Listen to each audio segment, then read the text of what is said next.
का यूपी में तूफानी चुनाव प्रचार जारी। बाराबंकी, फतेहपुर, हमीरपुर में करेंगे रैली। अवध से पूर्वांचल तक प्रचार को देंगे धार। सीएम योगी आदित्यनाथ कई जिलों में करेंगे ताबड़तोड़ चुनावी दौरा। बाराबंकी, गोंडा, फैजाबाद में सीएम की जनसभा। सारण, लखनऊ में भी प्रचार प्रसार। रायबरेली में आज कांग्रेस के दिग्गजों का जमावड़ा। सोनिया, राहुल, प्रियंका और खड़गे की साझा रैली। बचाने के लिए प्रचार में उतरा गांधी परिवार। आज बलिया में रक्षा मंत्री राजनाथ सिंह भरेंगे चुनावी हुंकार। बीजेपी प्रत्याशी के समर्थन में मांगेंगे वोट। दोपहर 3 बजे होगी राजनाथ की जनसभा। लखनऊ में आज सपा सुप्रीमो अखिलेश यादव का रोड शो। गठबंधन प्रत्याशी रविदास मल्होत्रा के पक्ष में मांगेंगे वोट। हजरतगंज से जीपीओ पार्क तक होगा रोड शो। कानपुर के रावतपुर इलाके में अपराधियों के हौसले बुलंद। सरेआम लड़की से छेड़छाड़, अपहरण का प्रयास। सीसीटीवी में कैद वारदात।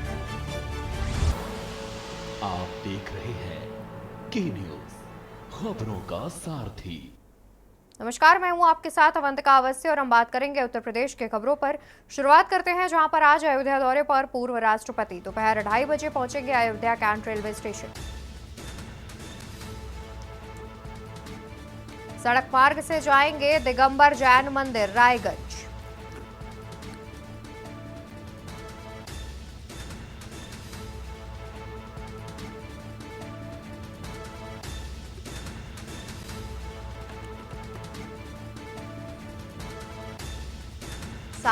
शाम को सरयू आरती में होंगे शामिल। दिगंबर जैन मंदिर में रात्रि विश्राम करेंगे। कल दोपहर 3:20 पर कानपुर के लिए होंगे रवाना।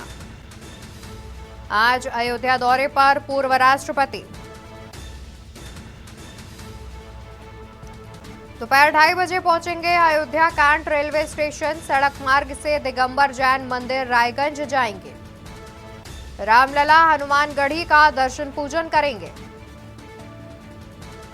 परिवार सहित अयोध्या दर्शन करने अयोध्या पहुंच रहे हैं पूर्व राष्ट्रपति रामनाथ कोविंद। शाम को सरयू आरती में शामिल होंगे पूर्व राष्ट्रपति। दिगंबर जैन मंदिर में रात्रि विश्राम करेंगे पूर्व राष्ट्रपति। और इसी खबर पर ज्यादा जानकारी के लिए हमारे साथ संवाददाता जहीर अहमद जुड़े हुए हैं। जहीर, देखा जाए तो जिस तरीके से पूर्व राष्ट्रपति आज पूरे परिवार के साथ राम मंदिर पहुंच रहे हैं, दर्शन पूजन करेंगे, क्या कुछ जानकारी है?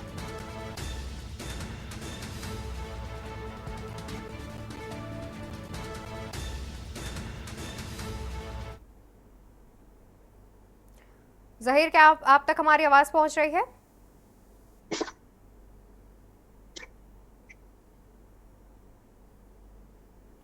ठीक है, तो हमारे संवाददाता तक हमारी आवाज नहीं पहुंच पा रही है। बता दें आपको कि आज पूर्व राष्ट्रपति पहुंच रहे हैं, राम मंदिर में दर्शन पूजन करेंगे और वहीं कल दोपहर 3:20 पर कानपुर के लिए वापस रवाना हो जाएंगे। पूरे परिवार के साथ पूर्व राष्ट्रपति रामनगरी अयोध्या पहुंच रहे हैं, जहां पर राम मंदिर और हनुमानगढ़ी में दर्शन पूजन करेंगे और साथ ही शाम को सरयू आरती में भी शामिल होंगे। सड़क मार्ग से मंदिर जाएंगे दिगंबर जैन मंदिर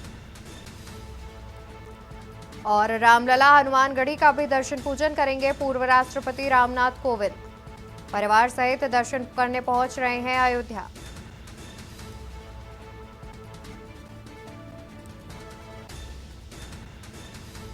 दिगंबर जैन मंदिर में रात्रि विश्राम करेंगे पूर्व राष्ट्रपति। वहीं कल दोपहर 3:20 पर कानपुर के लिए हो जाएंगे रवाना।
बिजनौर के नूरपुर इलाके में आज उस वक्त हड़कंप मच गया जब एक घर में दो सगी मासूम बहनों की हत्या कर दी गई। दोनों के शव घर में ही पड़े मिले। घटना से पुलिस विभाग में हड़कंप मच गया। एसपी सहित पुलिस के आला अफसरों ने मौका मुआयना कर शवों को पोस्टमार्टम के लिए भेज दिया है। पुलिस की टीमें मामले की जांच में जुट गई है। दरअसल मामला बिजनौर के नूरपुर थाना क्षेत्र से सामने आ रहा है, जहां के गोहावर जेत गांव में शुक्रवार की सुबह उस वक्त हड़कंप मच गया जब रात में एक ही घर की दो बच्चियों की हत्या कर दी गई। बताया जा रहा है कि नूरपुर थाना क्षेत्र के गोहावर गांव का ये रहने वाला सहदेव अपनी पत्नी सविता वो 6 बच्चों जिसमें 5 लड़की और 1 पुत्र के साथ रहता था। वहीं इस मामले में एसपी नीरज कुमार जादौन का कहना है कि देर रात को लगभग 12:30 बजे पुलिस को सूचना मिली कि गोहावर गांव में एक कमरे में 2 बच्चियों जिनकी उम्र 5 और 7 वर्ष की है, गला रेतकर इनकी हत्या कर दी गई। बड़ी बहन अपने बयान निरंतर बदल रही है। महिला पुलिस कर्मियों ने गहनता से पूछताछ की तो बड़ी बहन ने बताया कि उसके पिता परेशान रहते हैं और परिवार बड़ा है, घर का सारा काम उसे करना पड़ता है। इस कारण उसने अपनी दोनों छोटी बहनों को अपने ही रुपट्टे से गला घोंटकर हत्या कर दी गई। बड़ी बहन को हिरासत में लेकर पूछताछ की जा रही है। शवों को पोस्टमार्टम के लिए भेज दिया है और आगे की कार्रवाई की जा रही है।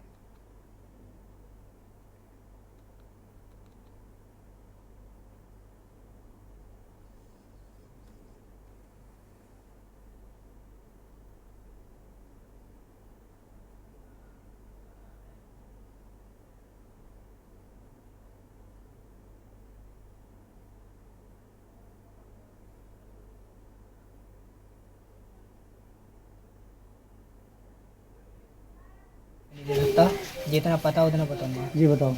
11:30 बजे की बात है ये। बहन यो हमारी बड़ी वाली जो थी इनकी लड़की हमारे पास गई, अनैसे का बात आगे देखा तो दोनों लड़कियां हमारी छोटी वाली मरी पड़ी हैं। क्या नाम था इनका जो मृत्यु हुई है? एक तो पवित्रा था और एक का रीतू था। अच्छा, आपको बताने कौन गई थी? वो विद्या विद्या। इनकी बड़ी बहन। तो आपको क्या सके कैसे कैसे क्या हुआ है? कि इसका भी कोई पता नहीं था, हम क्या बता सकते हैं। किसी के ऊपर शक? पुलिस को सूचना किसने दी ऐसा थी? कोई सी जो हमारे भैया ने दी थी तय। क्या नाम था उनका? सच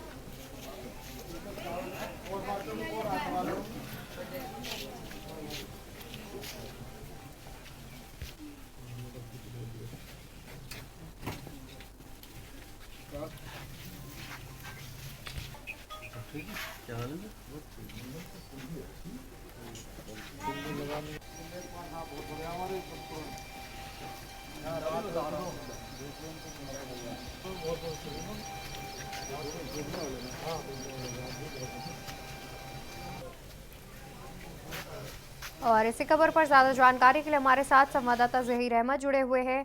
जहीर, देखा जाए तो जिस तरीके से मामला सामने आ रहा है, बड़ी बहन ने अपनी छोटी 2 बहनों का गला दबा करके हत्या की है, क्या कुछ अभी तक अपडेट मिल पाया है?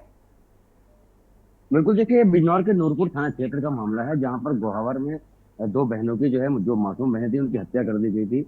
पुलिस ने पूरे मामले की जांच करते हुए फिलहाल जो मृतकों की बड़ी बहन है उसको हिरासत में लिया है, उससे पूछताछ की तो लगातार वो अपने बयान को जो है बदल रही है।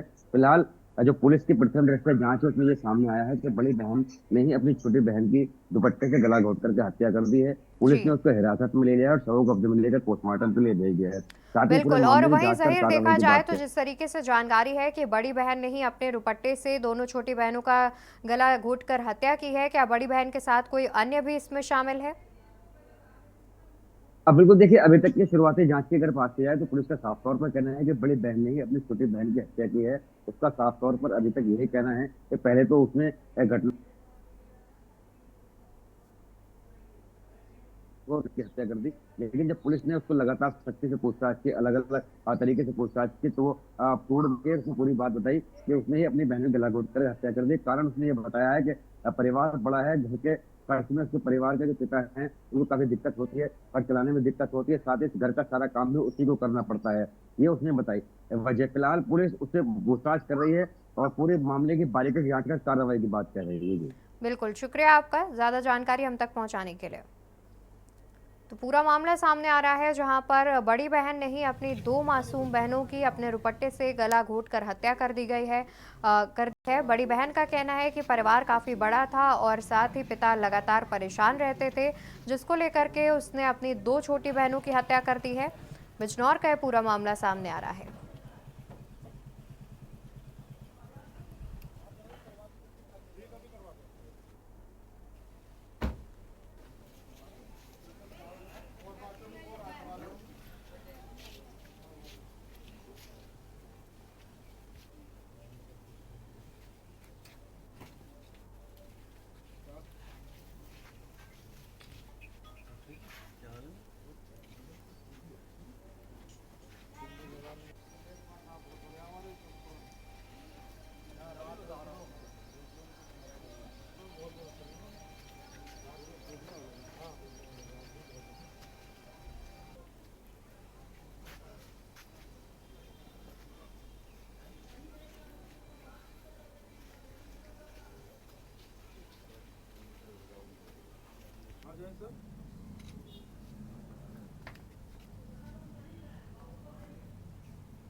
तो वहीं अब राजधानी लखनऊ से खबर बताते हैं, जहां पर छतों पर अब नहीं दिखेंगे होर्डिंग। मुंबई हादसे के बाद नगर निगम का फैसला, राजधानी में होर्डिंग से प्रचार प्रतिबंधित होगा। राजधानी में 2000 से ज्यादा छतों पर होर्डिंग लगे हुए हैं। नगर आयुक्त इंद्रजीत सिंह ने यह निर्देश दिया है, जहां पर विज्ञापन एजेंसियों के साथ बैठक करके ये निर्देश दिया गया है। तो मुंबई में हुए भयानक हादसे के बाद नगर निगम की ओर से यह फैसला लिया गया, जहां पर राजधानी में होर्डिंग से अब प्रचार प्रतिबंधित किया जाएगा। राजधानी में करीब 2000 से ज्यादा छतों पर लगे हैं होर्डिंग। राजधानी में 2000 से ज्यादा छतों पर लगे हैं होर्डिंग। नगर आयुक्त इंद्रजीत सिंह ने दिया निर्देश। विज्ञापन एजेंसियों के साथ बैठक कर दिया निर्देश। नगर आयुक्त ने कहा कि विज्ञापन का बदला जाए तरीका। विज्ञापन का बदला जाए तरीका। डिजिटल बोर्ड से प्रचार करें। छतों पर लगे होर्डिंग से प्रचार का करोड़ों का कारोबार। नगर निगम को मिलता है करीब 4 करोड़ रुपए का टैक्स।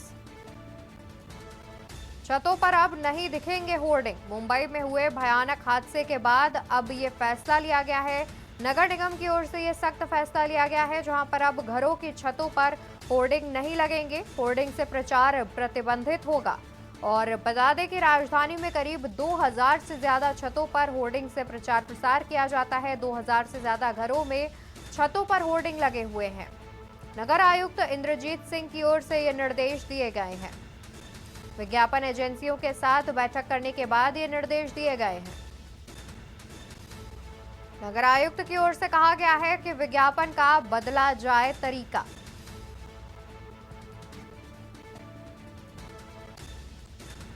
नगर आयुक्त ने कहा कि विज्ञापन का बदला जाए तरीका, डिजिटल बोर्ड से किया जाए प्रचार।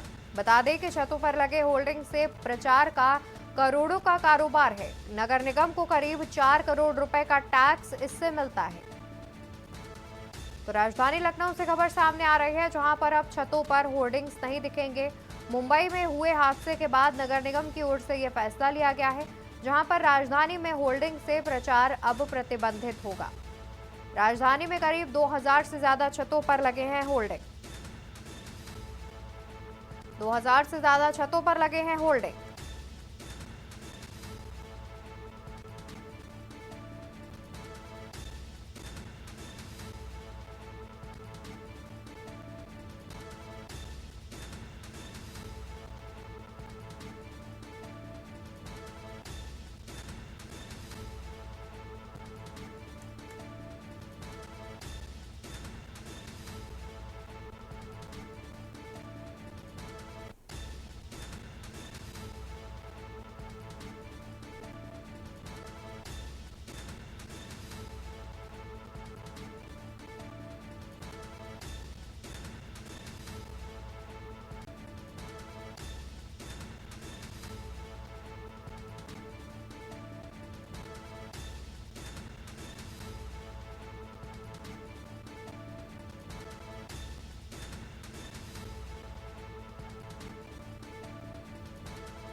और इसी खबर पर ज़्यादा जानकारी के लिए हमारे साथ संवाददाता संदीप मिश्रा जुड़े हुए हैं। संदीप, देखा जाए तो मुंबई में हुए भयानक हादसे के बाद अब नगर निगम की ओर से ये फैसला लिया गया है कि अब होर्डिंग से प्रचार पर प्रतिबंध लगाया जाएगा। इस बारे में क्या कुछ जानकारी है?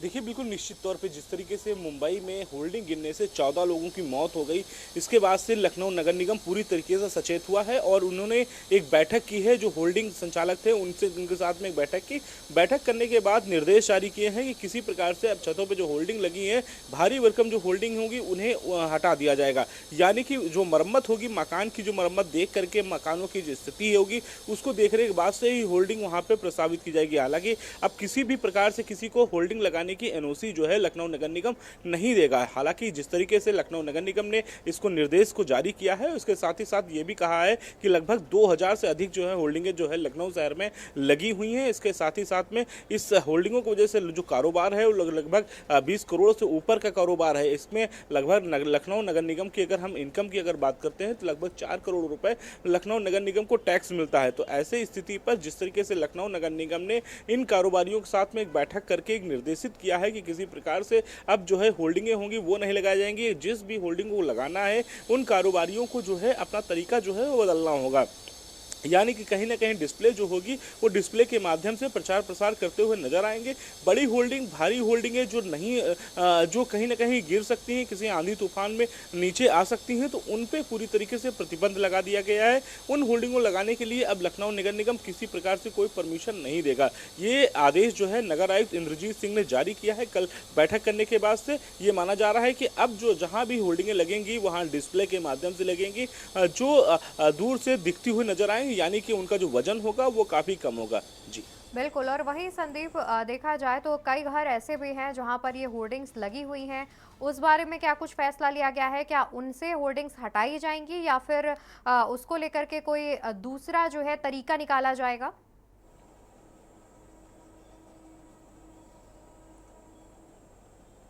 देखिए, बिल्कुल निश्चित तौर पे जिस तरीके से नगर आयुक्त ने इंद्रजीत सिंह ने आदेश को जारी किया है, इसमें साफ तौर पे लिखा है, आदेश में कहा गया है कि जहां पर भारी वाहन की होल्डिंगें लगी हुई हैं उन होल्डिंगों को हटा दिया जाएगा। यानी कि जिनका वजन बहुत ज़्यादा हो या उनके कहीं ना कहीं जो मकान जो है वो जर्जर हो चुका है, ये जहाँ पर वो लगी हुई हैं वहाँ से ये हटाने का पूरी तरीके से आदेश दिया जाएगा। इसके साथ ही साथ में जहाँ पर ऊँचे दूरी पर जो होल्डिंगें लगी हैं उन्हें हटाया जाएगा, जो काफ़ी दूर हैं, क्योंकि वो किसी ने प्रकार से आंधी और तूफान में आने से गिर सकती हैं, बड़ा हादसा हो सकता है, उन हादसा किसी प्रकार से, तो उसको कहीं ना कहीं सचेत करने के लिए ये कार्रवाई जो है की जाएगी। इसके साथ साथ नई होल्डिंगों के लिए अब जो है किसी प्रकार से कोई परमिशन नहीं दिया जाएगा कि कहीं भी बाजार में या किसी के छतों पर होल्डिंग लगा ले। और सबसे बड़ी बात यह है कि जहां पर भी होल्डिंग लगी हुई है, सबसे पहले वहां की जो गुणवत्ता होगी, मकान की जो गुणवत्ता होगी उसकी जांच होगी। वहां पे जांच रिपोर्ट मिलने के बाद से नगर यानी कि नगर निगम उस पर कार्रवाई करेगा। बिल्कुल। अगर कहीं देखा जाए तो जिस तरीके से मुंबई में यह हादसा हुआ है, इसको लेकर के सख्त फैसला लिया गया है। बहुत शुक्रिया, आप बने रहिए संदीप हमारे साथ,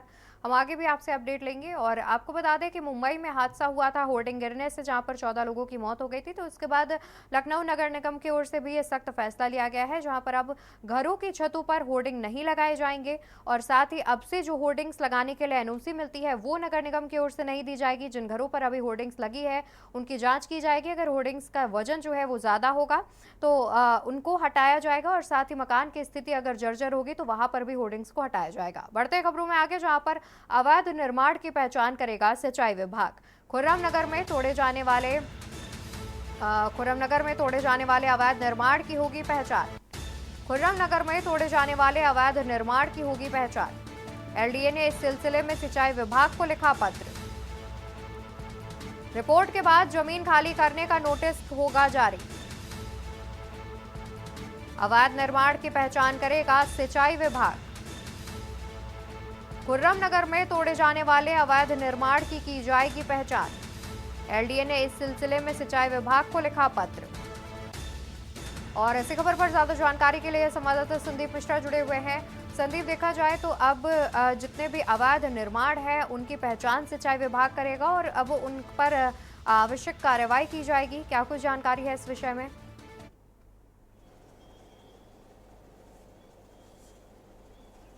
देखिए, बिल्कुल आपको बता दें कि साबरमती की तर्ज पर कुकरेल को संवारा जा रहा है। यानी कुकरेल जो यहाँ पर नदी हुआ करती थी, कहीं न कहीं भी उसके बाद नाले में तब्दील हो गई थी। यानी कि वहाँ पर जो बहाव था, जल का जो बहाव था, वो नहीं मिल पा रहा था, प्रवाह नहीं हो पा रहा था, जिसकी वजह से वो नाले में तब्दील हो गया था। लोगों के घरों का जो पानी था, गंदा पानी था, वो वहाँ जाने लगा था। लेकिन अब उसको जो है एक बार फिर से पुनर्निर्माण कराया जा रहा है। यानी कि उसको साबरमती, गुजरात की जो साबरमती है, वहाँ उसकी तर्ज पर इसका निर्माण जो है कराया जा रहा है। इस निर्माण में कई चीज़ें बाधाएं आ रही हैं, जिनके घर आसपास जो है बने हुए हैं, उसकी निगरानी सिंचाई विभाग करेगा। इस मामले को लेकर के एलडीए ने एक पत्र लिखा है, सिंचाई विभाग को लिखा है पत्र। उस पत्र में कहा गया है कि किसी प्रकार से कोई मकान या दुकानें जो बनी हैं, उनको चिन्हित किया जाए। उन चिन्हित दुकानों को चिन्हित करने के बाद पूरे साक्ष्य एलडीए को प्रस्तुत किए जाए कि कौन अवैध रह रहा है, कौन ऐसे रह रहा है। तो इन चीज़ों की जाँच करने के बाद से एलडीए को इसकी रिपोर्ट जो है सिंचाई विभाग पूरी सौंपेगा, जिसके बाद से इस पर कार्रवाई होगी। यानी कि एलडीए जिस तरीके से अभी अकबरपुर नगर में जिस तरीके से मकानों को तोड़ा था और वहां पे अवैध तरीके से जो लोग रह रहे थे उनके मकानों को ध्वस्त किया था, उसके बाद से अब कुरुम नगर में बहुत से ऐसे जो मकान धारक हैं जो काफ़ी सालों से, वर्षों से रह रहे हैं, लेकिन उनकी पूरी जाँच जो है वो सिंचाई विभाग करेगा। सिंचाई विभाग करने के बाद पूरी रिपोर्ट जो है वो एलडीए को प्रस्तुत करेगा। एलडीए उनको नोटिस जारी करेगा, एक समय निर्धारित करेगा कि कितने दिनों में आप लोग अपना मकान यहाँ से खाली करके दूर कहीं जा करके रहने लगिए, नहीं तो आपका मकान जो है ध्वस्तीकरण में आ जाएगा। तो ये अगर नहीं करते हैं तो उनके मकान को तोड़ने के लिए एलडीए बाध्य होगा, क्योंकि जिस तरीके से ये एक ड्रीम प्रोजेक्ट है मुख्यमंत्री योगी आदित्यनाथ का, जो साबरमती के तर्ज पर कुकरेल को संवारने का काम किया जा रहा है। इससे पहले लखनऊ में रिवर फ्रंट बना था, रिवर फ्रंट में भी कई चीज़ों को निर्माण हुआ था, जहाँ पर जो अवैध तरीके से रह रहे थे उनको हटाया गया था। सेम वही यानी कि देखा जाए तो जिस तरीके से ये कार्य किया जाएगा, इससे कहीं ना कहीं जो है जो ड्रीम प्रोजेक्ट है उसे पूरा करने की कवायद की जाएगी। बहुत शुक्रिया संदीप आपका अधिक जानकारी हमारे दर्शकों तक पहुंचाने के लिए। तो आपको बता दें कि रिपोर्ट जारी की जाएगी, जहां पर कौन वैध रूप से रह रहा है, कौन अवैध रूप से, इसकी जांच पहचान की जाएगी और उसके बाद आगे की कार्रवाई होगी।